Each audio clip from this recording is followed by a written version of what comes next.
Assalamualaikum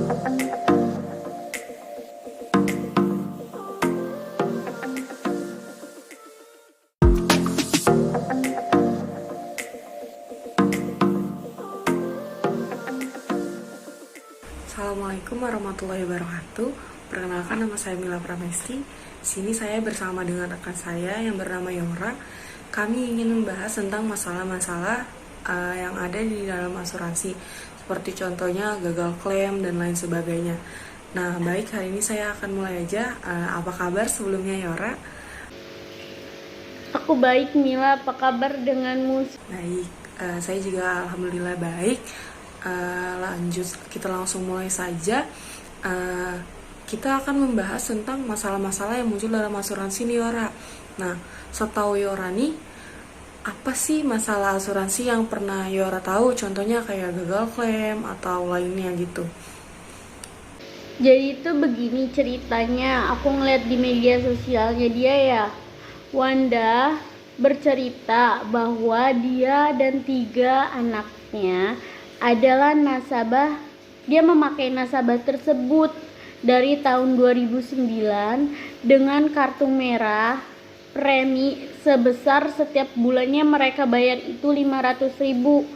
Setelah anak keempatnya lagi memakai, maka total bertambah lagi menjadi 5 orang dari keluarga menjadi nasabah tersebut. Kata dia sih gini, sharing aja, siapa tahu berguna buat teman-teman. Saya menggunakan asuransi tersebut dari tahun 2009, kartu yang merah. Saya dan 3 anak membayar 500.000 setelah melahirkan, tambah lagi 1 anak. Saya asuransikan kesehatan. Total di saya memakai asuransi 5 anggota keluarga dari tahun 2000 sampai tahun 2020. Semua saya upgrade dengan kartu hitam. Naik iurannya jadi 750.000 dan sampai 1 juta sekitarnya. Saya hampir 12 tahun menggunakan asuransi tersebut dan asuransi tersebut tidak pernah kami pakai sama sekali. Sampai minggu lalu anak saya yang atlet basket karena harus operasi lutut karena cedera 2 tahun yang lalu dan tidak boleh berolahraga lagi sampai dokter mengatakan untuk segera pulih harus dengan operasi. Saya dengan percaya diri merasa aman dong ada asuransi tersebut yang dari tahun 2009. Dengan susah payahnya saya selisihkan demi kesehatan anak-anak saya. Bahkan kadang telat bayar sekolah karena mendahulukan kesehatan anak-anak. Sebagai orang tua, tinggal saya khawatir terus terang kalau anak kenapa-napa yang berhubungan dengan nyawa atau kesehatan.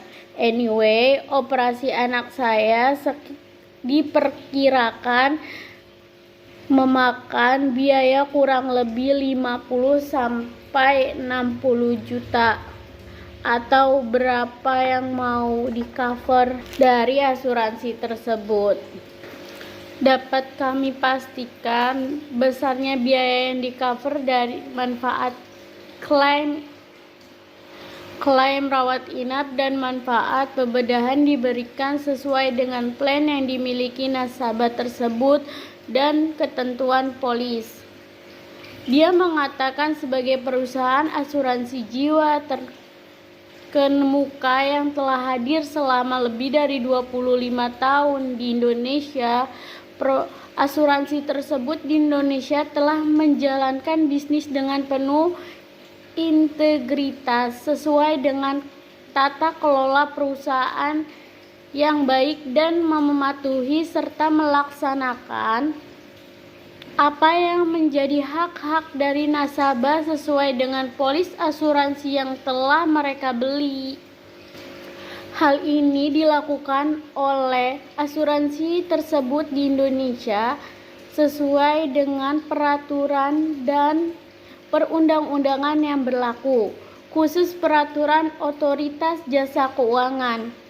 Jelasnya, dengan begitu tegasnya asuransi tersebut senantiasa mampu mewujudkan perlindungan bagi nasabahnya yang sampai saat ini dilindungi lebih dari 2,6 juta bertanggung jawab. Perwujudan perlindungan bagi nasabah-nasabah telah dibuktikan melalui pembayaran klaim dan manfaat polis asuransi yang telah dilakukan oleh asuransi tersebut dengan jumlah keseluruhan sudah mencapai sebesar 8,6 triliun selama bulan Januari sampai dengan bulan Juni 2021.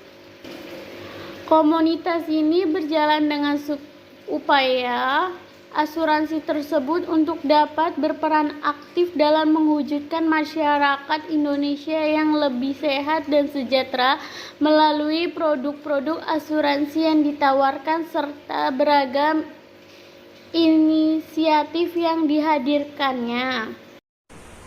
Oh alah, kasus yang Wanda Hamidah yang itu. Iya lumayan cukup ramai sih kemarin. Kebetulan sih Yora, saya juga pernah punya temen yang jadi agen asuransi gitu. Dia di Prudential juga. Nah, masalah itu tuh sebenarnya menurut teman saya sih itu cuman kayak gagal paham aja, karena biasanya kalau asuransi itu kan udah dijelasin kan ya dari awal gimana perjanjiannya dan teknisnya. Nah, pada saat itu tuh perjanjiannya mungkin mereka sudah diberitahu sesuai tanda tangan perjanjiannya kalau yang di cover asuransi itu hanya segitu. Jadi menurut si pihak A-nya dia merasa bayar terus tapi nggak di cover semuanya, sedangkan perjanjiannya kayak gitu. Iya Mila, bener banget. Walaupun banyak asuransi yang sering gagal diklaim sebagainya, tapi asuransi ini berguna banget untuk keadaan kita di masa depan. Nah itu juga bener banget sih Ora. Kadang juga ada agen asuransi tuh yang kayak nakal gitu ya. Jadi dia ngasih perjanjian dan kenyataannya tuh gak sesuai. Jadi pada akhirnya bikin gagal paham. Nah tapi Ora, selain masalah-masalah yang udah kita bahas ini nih, ada banyak juga loh manfaat dari asuransi. Saya sebutin beberapa manfaat dari asuransi. Yang pertama itu pastinya menanggulangi resiko-resiko yang akan terjadi di kemudian hari. Misal kita kecelakaan atau tiba-tiba sakit atau kenapa, kalau kita udah menggunakan asuransi itu bakalan jadi lebih mudah. Selanjutnya banyak sih manfaatnya sebenarnya, kayak misalnya nanti kita nggak punya tabungan terus tiba-tiba rumah kebakaran atau kenapa, karena kita udah mengasuransikan rumah kita, harta benda kita atau diri kita sendiri. Nah jadinya kita punya cover seenggaknya gitu. Nah banyak banget kan manfaatnya kan. Apalagi sekarang ada yang namanya BPJS. BPJS tuh ngebantu banget buat orang-orang rakyat kecil, karena mereka ada juga BPJS yang nggak bayar gitu, gratis. Jadi walaupun mereka tidak membayar premi, tapi mereka tetap mendapatkan fasilitas rumah sakit secara gratis pada saat mereka membutuhkannya. Seperti itu. Kayaknya kita udah cukup ya sampai sini aja. Kita udah bahas semuanya, kayaknya udah lumayan kepanjangan juga gak sih? Iya Mila, lumayan panjang sih ya. Ada masalah sampai beberapa manfaat juga udah kita bahas. Ya udah kalau gitu saya tutup ya. Terima kasih sebelumnya Yora sudah mau menjadi rekan saya dalam pembahasan ini. Sama-sama Mila, sampai berjumpa lagi. Terima kasih. Terima kasih sudah mendengarkan presentasi kami. Kurang lebihnya mohon maaf. Assalamualaikum warahmatullahi wabarakatuh.